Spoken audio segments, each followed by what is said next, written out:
Hey guys, Galactic Knight here. When you hear the word mindfuck, Disney should be on that list, seeing how it gave us some of those mindfuck moments. From the Headless Horseman of Sleepy Hollow to the Pink Elephants Parade from Dumbo, and of course, Alice in Wonderland, the animated one. You guys really thought I meant the Johnny Depp one? Okay, go on Disney Plus, find the Alice in Wonderland version in the 1950s. It's much better. Anyways, Disney games also are part of that category, even Kingdom Hearts. But I thought since one is getting remastered soon, I thought I would talk about Epic Mickey. The game starts with Mickey waking up after reading the book Alice Through the Looking Glass. Before you say anything, no, it is not the sequel of the Johnny Depp version, so don't even bother making that comparison. Mickey sees Master Yen Sid create a place for forgotten Disney characters, and Mickey, being curious, accidentally created a creature resembling the Phantom Blot, and attempting to destroy it.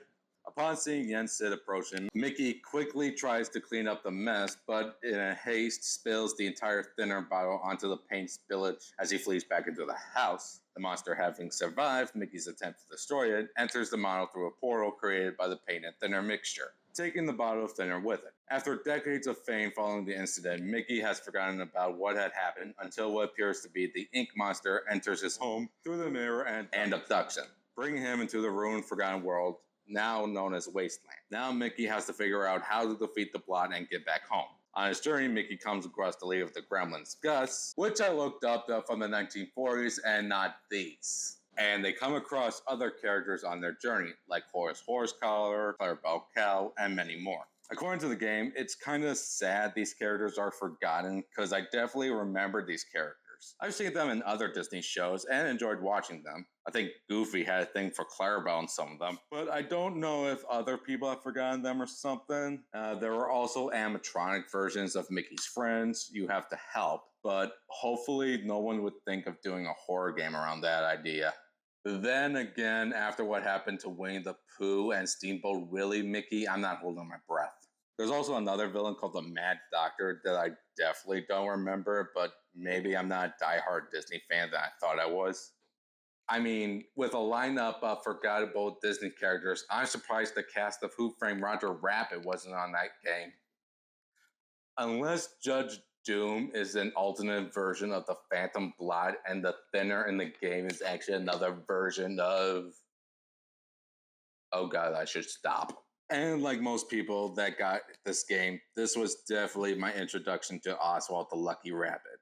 Like I said, not a diehard Disney fan as I thought I was.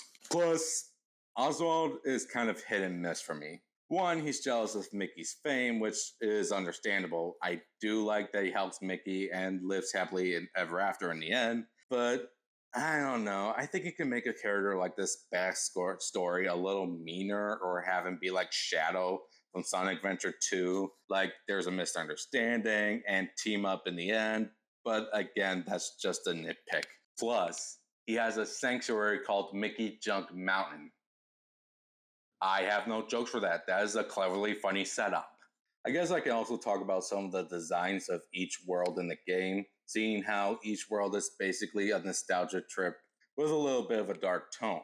I guess it's because they're basically based on some of the theme park attractions from Walt Disney World, again with that darker tone, like Toontown, Tomorrowland, and the Haunted Mansion, which I'm pretty sure is still in the Disney World theme park, and many more.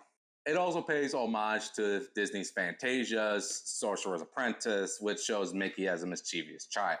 Shows that the choices Mickey as well as the player chooses has great payoff or dire consequences. You can be an ally to one group, get in trouble with another, help or even hurt an NPC in the game. You don't get to do that in most Disney games, do you? Usually you get to point A to point B and fight off enemies along the way. In this game, the awards and game reflect on what you decide happens. Also, it's because of this game Disney was able to get Oswald back from Universal. The creators told the idea to Bob Iger in 2003, and Bob said he didn't own the rights to Oswald to get the game laminated. In 2006, when television sportscaster Al Michaels expressed interest in joining NBC, which had merged with Oswald owner Universal Pictures by this time, to call play-by-play for Sunday Night Football, even though he had just signed a long-term deal with Disney-owned ESPN to continue on Monday Night Football. Iger initiated a trade with NBC Universal that would allow Michaels to be released from his contract in exchange for the rights to Oswald and other minor assets. So now Oswald is back in the Disney family in 2007. With the game being released in 2010, the developers had thought about doing a version for the PlayStation 3 and Xbox 360, but started working on the Wii version first in 2008, and they decided to drop the PlayStation and Xbox versions completely. And how do I put this gently? You know how Rayman Legends was made for the Wii U? This game was definitely made for the Wii. The gameplay for the paintbrush worked for the Wii because of the pointer on the remote, helps with firing paint or thinner at the enemies and objects on the screen. I also like that there's an honor system in the game, because I don't think you see that in Wii games. Hell, I don't think you even see that in most Disney games. So seeing how the player can portray Mickey as an interesting idea. So yeah, I did enjoy playing the game when I had my Wii. I know the remastered version isn't out when this video comes out, but maybe they can work around without the Wii remote. So I found out years later that this game had mixed to average reviews. And that sounds about right. For one, the camera work is a little wonky, and the lack of voice acting can be distracting at times. And some people said it could be a little darker. I know it's a kid's game starring Mickey Mouse, but come on, if you had a level called Mickey Junk Mountain, that's kind of dark.